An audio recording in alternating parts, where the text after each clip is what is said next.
Beberapa hari yang lalu, Menteri Keuangan Pak Purwaya Yudi Sadewa telah menjawab terkait isu teks amnesti.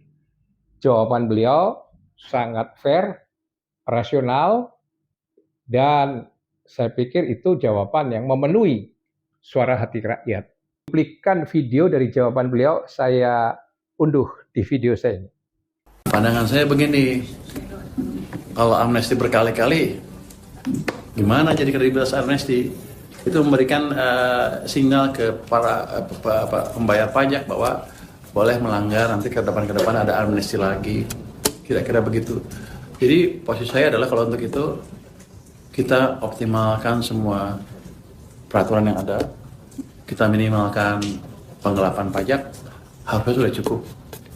Kita majukan ekonomi supaya dengan tax ratio yang konstan misalnya, tax saya tumbuh, saya dapat lebih banyak. Kita fokuskan di situ dulu. Kalau tax amnesti setiap berapa tahun ya udah, nanti semuanya nyelundupin duit, 3 tahun lagi buat tax amnesti, kira-kira begitu. Jadi message-nya kurang bagus untuk saya sebagai ekonom ya, sebagai menteri boleh, ya sebagai menteri lah. Kita lihat seperti apa ke depannya. Tapi rasanya message yang kita hindari adalah gitu, setiap berapa tahun kita ngeluarin tax amnesty. Ini udah berapa? Udah kedua yang keluar? Udah 2 kan? Ya, 1, 2, nanti 3, 4, 5, 6, 7, 8, ya udah. Semuanya akan message-nya adalah kibulin aja pajaknya.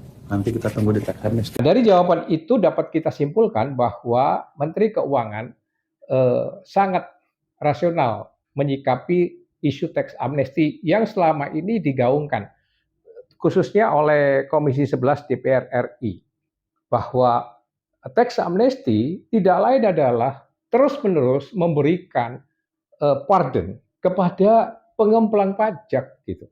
Dan itu sikap yang oleh Menteri Keuangan tidak dikehendaki lagi. Ya, kalau ada teks amnesti yang sudah 1, 2, lalu nanti berjilid-jilid gitu katanya. 3, 4, 5, 6, 7, dan seterusnya. Dan pembayar pajak yang nakal selalu akan memanfaatkan teks amnesti itu untuk menggelapkan, untuk menghindari pembayaran pajak terus begitu. Nah, sikap beliau justru adalah bagaimana mengoptimalkan peraturan perundang-undangan pajak ya untuk mengefektifkan pemungutan pajak, untuk menekan penggelapan pajak. Tapi di sisi yang lain, Pak Menteri harus fair, lakukan pengawasan terhadap aparat Anda, khususnya pemeriksa-pemeriksa pajak gitu. Karena jangan lupa isu tentang korupsi pajak ya, TPPU yang ada di Kementerian Keuangan itu, yang waktu itu dikumandangkan lebih dari 340 triliun, itu sampai sekarang belum ada kejelasannya. Sekali lagi, kalau mau mengefektifkan pemungutan pajak, tegakkan hukum, itu baik untuk internal, untuk petugas pajak, khususnya untuk pemeriksa-pemeriksa pajak, agar seperti yang Pak Menteri juga sarankan, dihindarkan pemerasan pajak gitu. Praktek-praktek pemerasan pajak. Dan di sisi yang lain, tegakkan hukum pajak itu kepada pembayar pajak dengan fair, dengan adil gitu.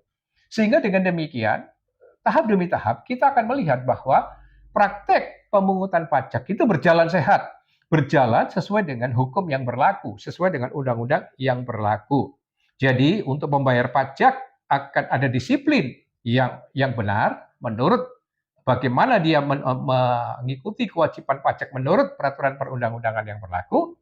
Di sisi yang lain, bagi pemungut pajak, bagi Fiskus, aparat Direktorat Jenderal Pajak, ya, itu juga memungut pajak berdasarkan aturan main yang legal gitu. Sehingga dengan demikian kedua belah pihak ini akan menjalankan tax compliance, sama-sama menjalankan tax compliance dengan fair dan adil gitu. Sehingga dengan demikian kita mengharapkan bahwa pemungutan pajak yang memang menjadi tulang punggung APBN itu dapat betul-betul berjalan dengan fair, dengan adil, ya singkatnya dengan cara-cara yang sehat, yang profesional.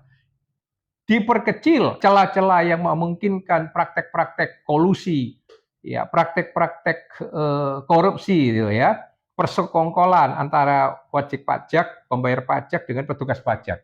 Tapi di sisi yang lain juga bagaimana menciptakan kondisi pemungutan pajak yang betul-betul disiplin sesuai dengan peraturan perundang-undangan. Jadi mentalitas mengampuni yang selama ini khususnya digaungkan oleh anggota-anggota DPR Komisi 11 itu betul-betul udah harus ditepis karena itu betul-betul nggak sehat. Itu pikiran yang hanya terus-menerus memberikan celah untuk permalingan dalam pajak. Ya, itu nggak sehat. Itu saya setuju sekali dengan jawaban dari Menteri Keuangan.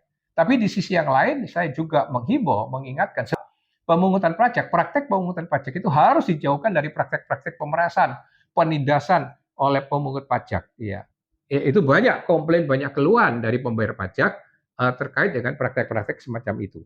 Demikian komentar saya dan salam merah putih.